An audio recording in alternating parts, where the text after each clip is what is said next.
YouTube, Dr. Insanity dropped a new video. Parents discovered their son is a wanted killer. Now, if y'all new, make sure y'all like and subscribe. And yeah, here we go.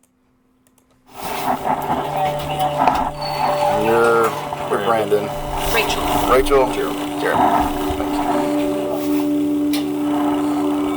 This is 21-year-old Brandon Reisner, standing alongside his two parents.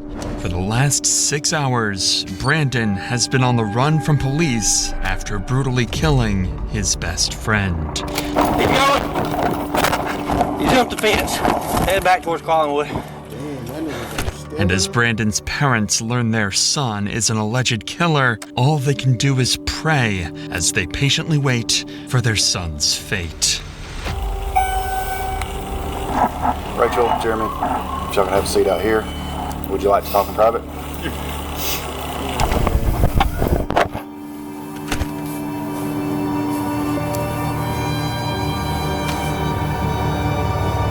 Why is he looking at him?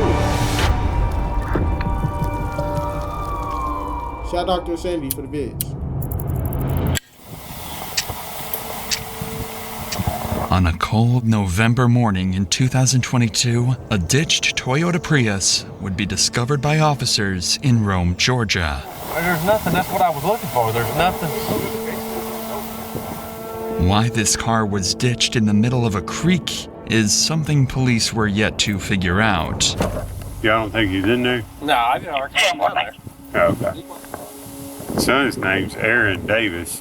Supposed to be coming to Rome to see some friends and going to Alabama to see his girlfriend. I don't think he made it there. Nah. I wonder where he's at. Why his car down there?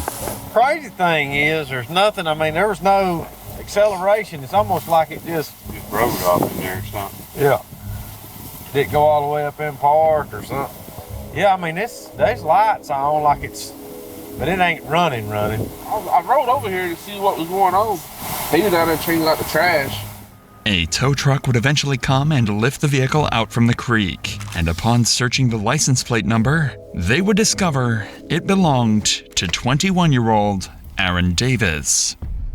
Luckily, the town of Rome, Georgia is relatively small, and officers were already familiar with the name, so Lieutenant Sailors would give Aaron's father a call a few minutes later. Then he's got to go up to visit his girlfriend in Alabama after that. Okay. Yeah, can you see if you maybe can get a hold of him and check in with him, see where his car's supposed to be? So you just found the car abandoned there? Yeah, it's actually off in a little ditch. We're in the process of getting it out. I don't think there's anybody in it right now. Aaron's car being ditched is just as much of a mystery to his father as it is for the police. However, he did have some useful details he was able to give the lieutenant following this call. The night prior to this footage, Aaron went to visit his longtime friend, Brandon Reisner. The two had been friends since middle school, and their friendship continued all the way through college. Aaron had just recently graduated from Brigham Young University, so his over 60-mile travel to visit Brandon was meant to celebrate the new start to adulthood. But ever since Aaron had left for Brandon's house, nobody had heard from him, and his phone would go straight to voicemail. All of these strange mysteries would lead Aaron's father to file a missing persons report, and an investigation to find Aaron would officially begin. First, and most obviously, police would give Brandon Reisner a call, as he was supposedly the last person to have been in contact with Aaron. Hey, I'm Lieutenant Sailors, Rome Police. You doing all right today? Yes, I am. I'm looking for my friend right now. Yeah, that's what I was calling about. You hadn't heard from him? I have not. I've tried calling him, and it's just gone straight to voicemail, and I heard he was at Heritage Park, so that's where I'm at right now, so I'm looking around. Do you guys know where the car was? Yeah, it was in a ditch over there. When's the last time you saw Aaron? I saw him last night. About what time? Well, we started drinking around like 12 noon. He started throwing up pretty bad. He told me to leave him alone. I guess I woke up around like 1 or 2 a.m. And that's when I saw that his car was gone. All right. Well, if y'all hear from him, let us know, okay? Yeah, thank you for the help, sir. All right. Bye-bye. Brandon's story made complete sense. and he even claimed to be actively looking for Aaron at the time of the phone call, as any good friend would do. It seemed like Brandon was clearly the person they needed to speak to further in order to get to the bottom of Aaron's disappearance. So a few hours later, they showed up, unannounced, at Brandon's house to get more answers about what happened the night before, this time face to face. Hey, what's going on? I'm Officer Gar with the Rome Police Department. We're following up on all this. Can you walk me through what's going on? Just make sure we're all on the same page. We started drinking around 12 yesterday. Yeah, it's you and Aaron, right? Yeah, me and Aaron. Okay. Anyone else with you guys? And we went to the bars, and I had bought some red wine. Yeah. And came back here, started drinking red wine. He doesn't drink too often, so Yeah. he had gone upstairs and was just puking everywhere to the toilet. It was like standing up and puking for some reason. I went downstairs and he told me that he doesn't need any help. I went downstairs, dropped a bottle, cut my pinky, and I went to the urgent care this morning, took a shower, went to bed. Okay. And then woke up 1 to 2 a.m. and his car was gone. Despite Brandon's strange demeanor, Aaron's actions last night connect with the ditched car and lack of response for the last 12 hours. If Aaron was a light drinker and got heavily intoxicated, who knows what he could have done while completely by himself. So, how long have you and Aaron been friends? We met when I was in 5th grade. Okay. And then we became more like close friends, I'd say, like around freshman year. We're still trying to find him. I don't know. You know, he may just be staying at a hotel, sleeping off whatever happened last night. Yeah. It doesn't necessarily mean he's in danger or anything like that. Do you have any problem with us checking inside the house? No problem at all? No ferocious iguanas or anything? No. You never know, man. People have all kinds of pets. The officer would search the house and find some interesting discoveries. Several doors would be locked, specifically the door leading to Aaron's room, where he supposedly threw up several times. This was strange, so Brandon would be called inside to help get them up to Aaron's room. Do you mind coming in here with me so you can just show me where I'm going and all that? Yeah. This makes it a little bit easier. The bathroom is up there that he was up checking in. I got you. Oh, Lord. Is that what's in the laundry right now, I guess? Okay. Officers would notice a strong chemical smell coming from the room and find excessive amounts of cleaning supplies. But all of that would mean nothing compared to what they found next.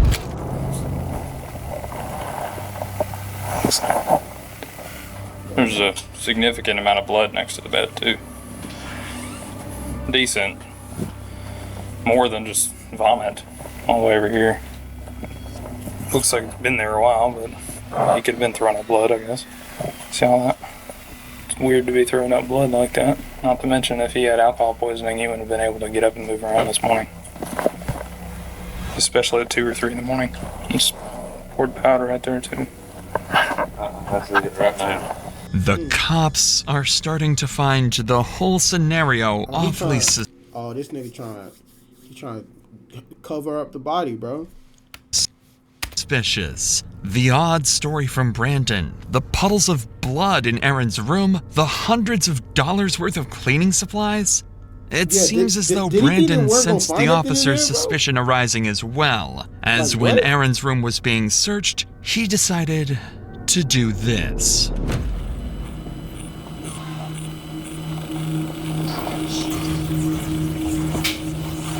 Oh, my knees.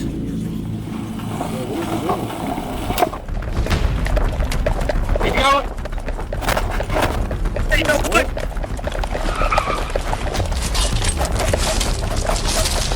Oh, he knew he was good.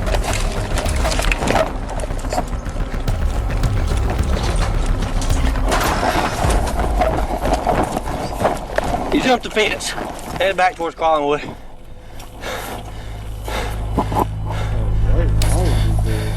Somewhere between LaPorte and East 9, gotta be in these houses. Go up to the house, get in the backyard. Okay. Possible 1043 suspect.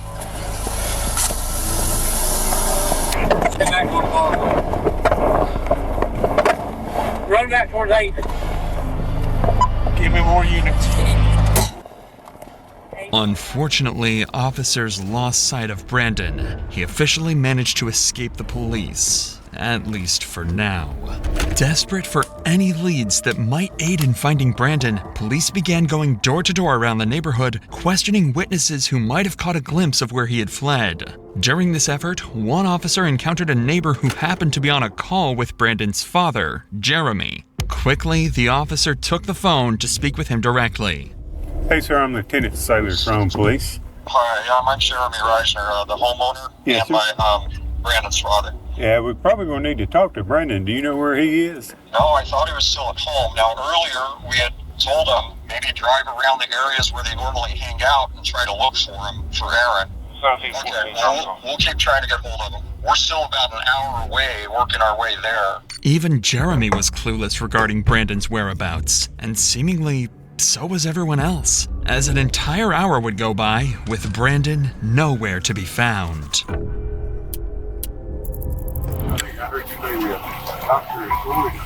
I am. Okay. This is Mom. Okay. So I realize you might not be able to answer this question. Probably don't know the answer, but I'll try. Is there a suspicion that Brandon was involved in what, hurting Aaron or something? There's suspicion of something happened in the home. Beyond getting drunk and throwing up? Well, we don't know. They're lifelong friends. We called back after the boy's mom called us. We called back and said, when did you last see Aaron? He says, I guess he left during the night. And that's all we did. He went to look for him where the car was reported. Yes.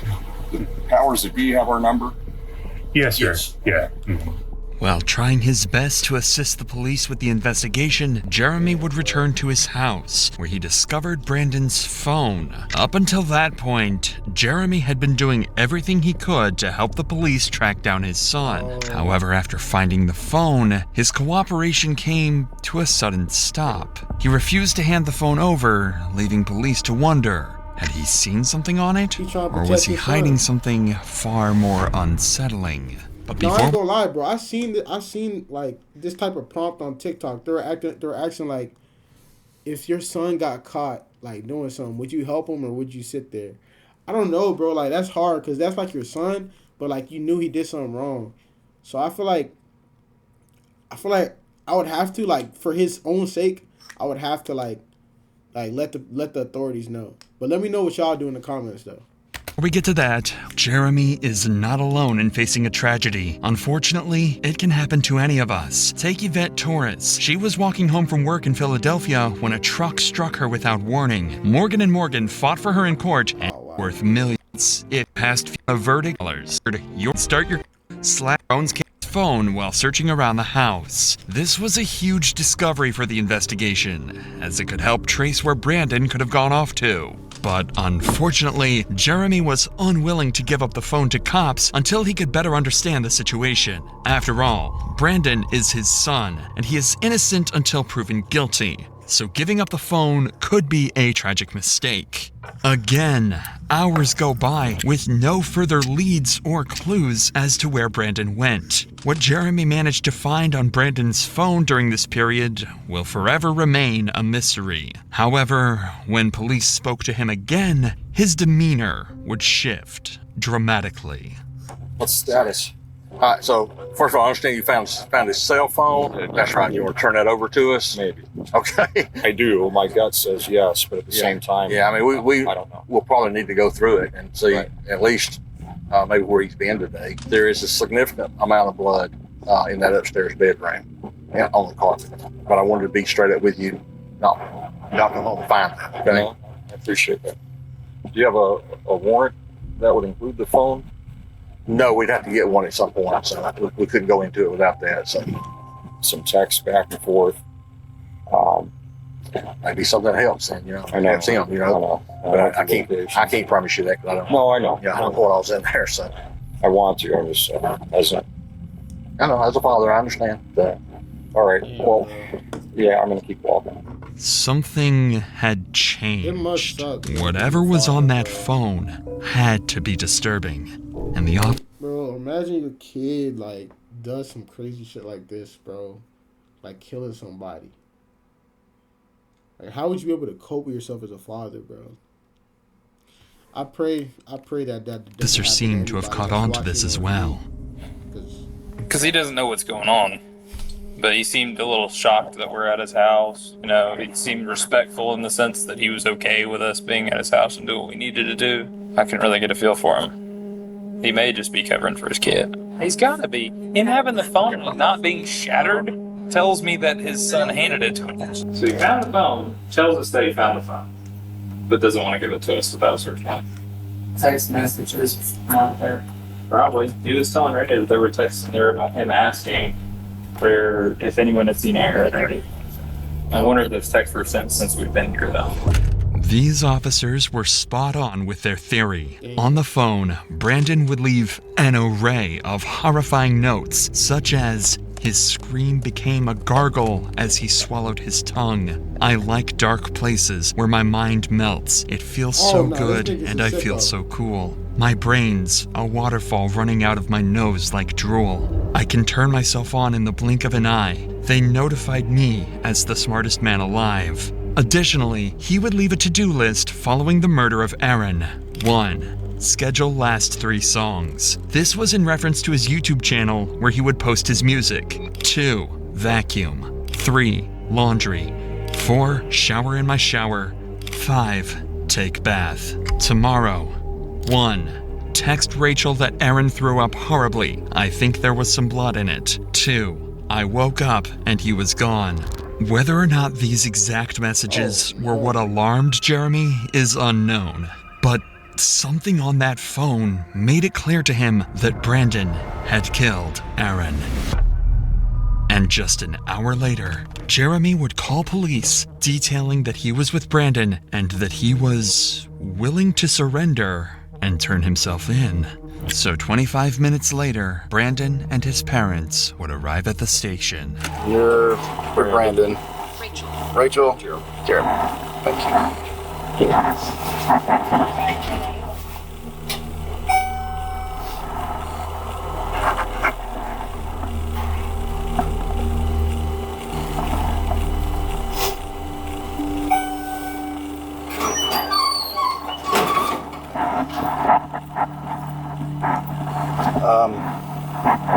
Rachel, Jeremy, if y'all can have a seat out here, I'm gonna take him back there and we'll talk.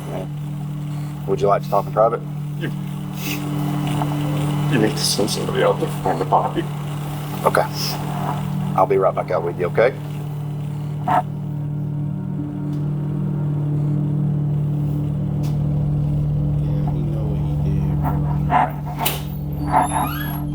Anything in your pockets that I need to know about? Wallet and keys. Have those real quick. Anything else? No. Sorry about that. Go ahead and have a seat. Now that Brandon was secured, the detective would sit him down to try and get a basic confession or any information that might ease the path to conviction. Alright, like I was saying, I'm Detective York. I work here at the wrong PD, of course. Detective York, yep, that's me. So before we get started, got some paperwork you gotta fill out. The detective would start the interview by getting Brandon's basic information and contact addresses. So I'm gonna read you some stuff before we get started, okay? You have the right to remain silent. You have the right to talk to a lawyer for advice before you are asked questions and have him with you during questioning. I would like a lawyer. You would like a lawyer, okay? Alright, sit tight for just a minute. Brandon was smart. He knows nothing he says in the interrogation room will go on to help him in court, so he decides to keep his mouth shut. While this is unfortunate for the detective, Brandon's parents are more than willing to have a discussion with him. So instead, he turns his attention over to them to try and get the information that he's looking for.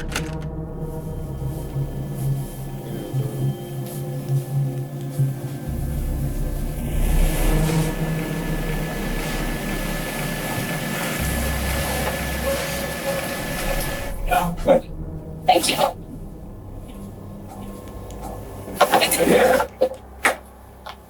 There's a lot going on right now. Anything that we can do to help y'all right now. It's burning fire. and take you out. Try to show you. I can try to show you. You can try to show us the general area, yeah. Okay. There's an old cemetery up the hill. You turn left. Trendle, something like Trendle. Okay. We can show you all that. This statement from Jeremy was crucial information to track down Aaron's body. But as valuable as this information is, the detective recognized the importance of capitalizing on the opportunity to gather as much from Jeremy as possible while he remained cooperative. With this in mind, he shifted his focus to delving deeper into Brandon's personal life before turning to search for the body. Brandon, we brought him home from college because he was having anxiety attacks, he was having suicidal thoughts, he was having visions. Brought him home to make him safe.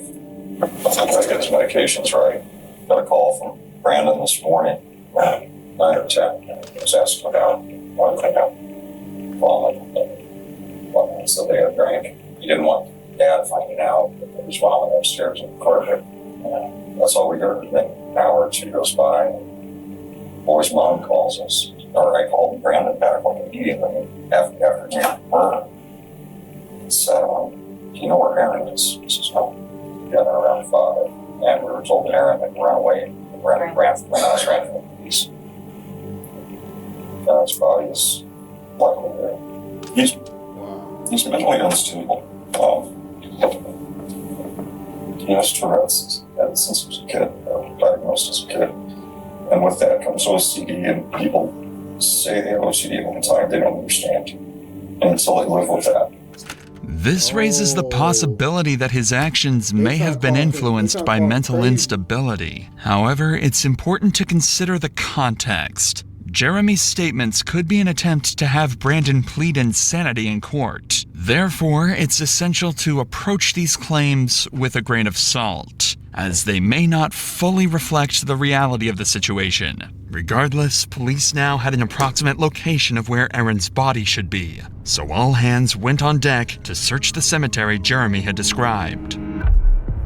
Aaron was found buried in the cemetery, behind a secluded area in the back of the property. Even worse was that his body was wrapped inside the very sheets he slept on in Brandon's house. The speculation had come to an end. Brandon Reisner was a cold-blooded murderer.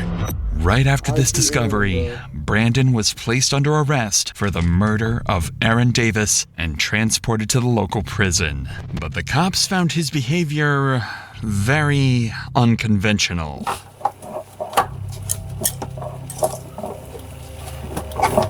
Stand right there. Come on. Go up to the counter, right? Let them follow their instructions. This is his property. You got ID in here if you want. For me? No, we're talking to him. Oh. You got your ID in there. Oh, yeah. Officers stated that Brandon remained eerily calm while being transported and seemed completely unfazed by the entire situation. And while Brandon had been successfully captured and the case had seemingly came to a successful conclusion, officers had one tragic duty to complete before the end of the day: break the news to Aaron's parents that their son had been murdered. Many questions here. I don't know a whole lot because I'm not been here doing all the research. Be specifics.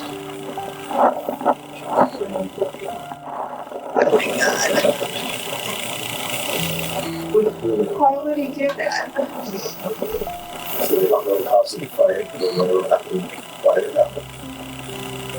Why did he do that? Why did Dad not get? Oh. We need my son. The family needs him. Oh my God. Aaron was a recent college graduate and a good kid with a bright future ahead of him. His sudden death is nothing short of an evil, horrifying act on Brandon's behalf, and justice had to be served for Aaron's and his family's sake.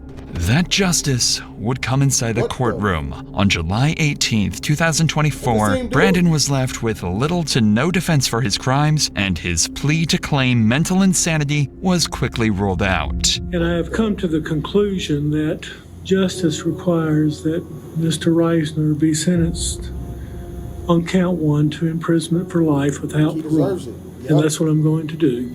He was sentenced to life in prison without the possibility of parole after pleading guilty to the murder and Yo, he deserved it. R.I.P. Aaron on YouTube. Make sure I like and subscribe if you want to see more reactions like this. And I love y'all. Peace.